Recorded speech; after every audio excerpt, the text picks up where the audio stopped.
శ్రీమాత్రే నమ. జై గురు దత్తాత్రేయ నమ. ఈ వీడియోలో మనం కన్యా రాశి వారికి ఫిబ్రవరి 1వ తారీఖు నుంచి 28 మధ్యలో జరిగే మాస ఫలితాలు తెలుసుకుందాం. కన్యా రాశి వారికి ఈ నెలలో ఖచ్చితంగా జరిగే ఫలితాలు కొన్ని ఉంటాయన్నమాట. ఎప్పుడు రెండు గ్రహాలు ఒకే భావం మీద సపోర్ట్ చేసినప్పుడు ఆ భావ ఫలితాలు చాలా వరకు జాతకుడికి అనుభవంలోకి రావడం జరుగుతూ ఉంటుంది. అంటే ఏదైనా రాశి చక్రంలో జాతక చక్రంలో ఒక ఫలితం కావాలని ఉన్నప్పుడు, జరగాలని ఉన్నప్పుడు ఆ ఫలితం గోచారీత్యా ఇచ్చే గ్రహాలు ఆ ఫలితాన్ని ఇవ్వడం జరుగుతూ ఉంటుంది. ఇప్పుడు ఈ కన్యా రాశి వారికి దశమ స్థానంలోకి కుజుడు రావడం జరిగింది. అంటే తృతీయ అష్టమాధిపతిగా ఉన్నటువంటి కుజుడు దశమ స్థానంలోకి వచ్చినప్పుడు ఏమవుతుందంటే ఈ కన్యా రాశి వారికి ఉద్యోగంలో మార్పు రావడం జరుగుతూ ఉంటుంది. అతను ఎంత సర్దుకుపోదామన్నా సరే అధికారుల నుంచి, కొలీగ్స్ నుంచి, యాజమాన్యం నుంచి చాలా ఇబ్బంది ఎదుర్కోవడం జరుగుతూ ఉంటుంది. అంటే ఏదో విధంగా జాతకుడు ఉద్యోగం మానేసే విధంగా ఆ సంస్థ వారు జాతకుడిని ఇబ్బంది పెడుతూ ఉంటారు. ఇది రెండు విధాలుగా, అంటూ తృతీయ అష్టమాధిపతిగా దశమ స్థానం వల్ల తప్పనిసరిగా జాతకుడు ఉద్యోగం మారవలసిన పరిస్థితి ఏర్పడుతుంది.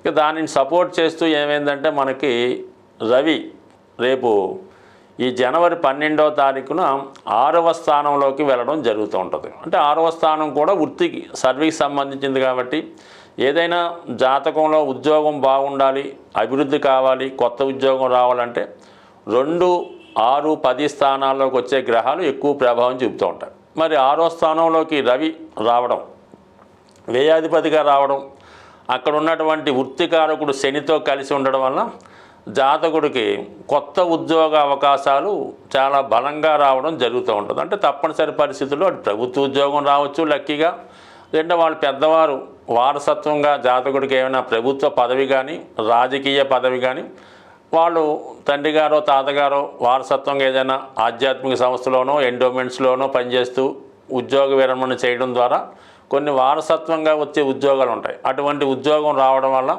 లేదంటే జాతకుడు కుటుంబ వ్యాపారాన్ని టేకప్ చేసే విషయంలో కంపల్సరిగా పాత ఉద్యోగం మారి కొత్త ఉద్యోగం మారే విధంగా మనకి ఈ ఫిబ్రవరి 12వ తారీఖు తర్వాత గ్రహస్థితి అనుకూలంగా ఉంది.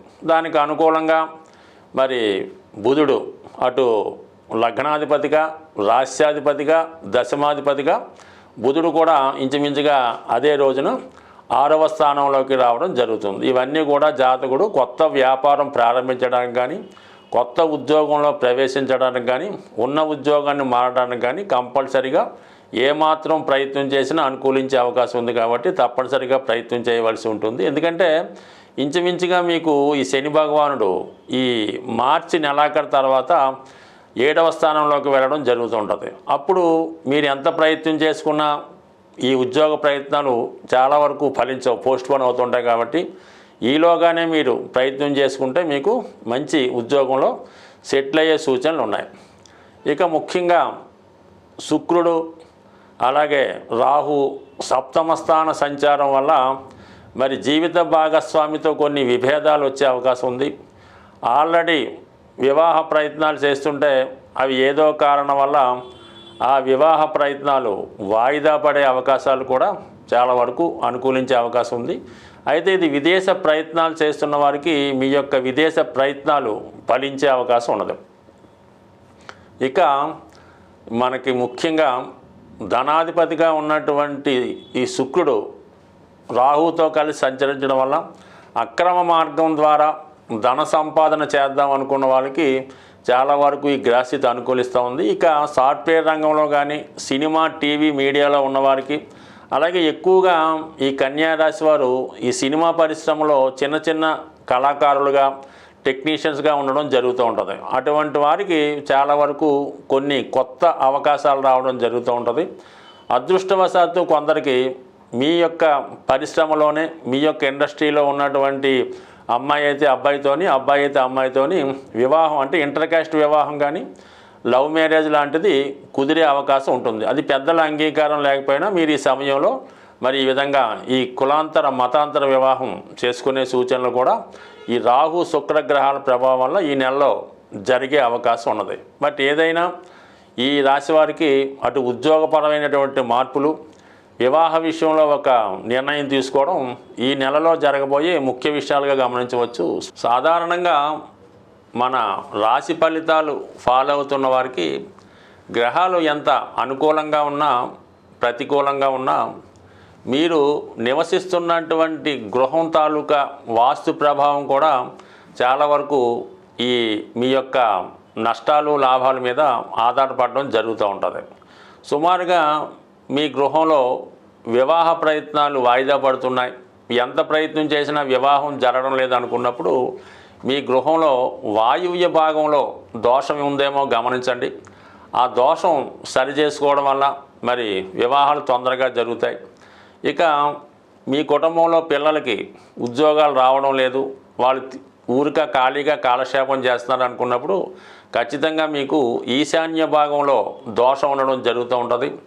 మరి ఈశాన్య భాగంలో దోషాన్ని సరి చేసుకోవడం వల్ల మీ యొక్క ముఖ్యంగా మగపిల్లలకి ఉద్యోగ ప్రయత్నాలు ఫలించే అవకాశాలు ఉన్నాయి.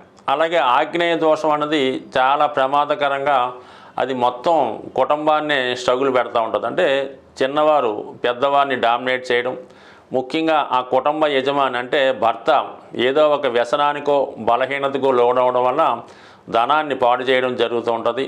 ముఖ్యంగా ఈ ఆగ్నేయ దోషం వల్ల ఆ కుటుంబంలో స్త్రీలకి అనారోగ్య సమస్యలు రావడం వల్ల భార్యాభర్తల మధ్య ఫిజికల్ అట్రాక్షన్ తగ్గుతూ ఉంటుంది. దాన్ని ఆసరాగా తీసుకొని భర్త వేరే కారణాలతో వేరే ప్రయత్నాల ద్వారా తన అవసరాలు తీర్చుకోవడం జరుగుతూ ఉంటుంది. అలాగే వివాహం అయిన తర్వాత కూడా ఆడపిల్లలు తరచూ పుట్టింట్లోనే స్టే చేసి పుట్టింటి మీద పెత్తనం చేయడం జరుగుతూ ఉంటుంది. అందువలన ఇటువంటి దోషాలు ఉన్నవాళ్ళు ఆగ్నేయ దోషాన్ని కూడా సరి చేసుకోవడం మంచిది.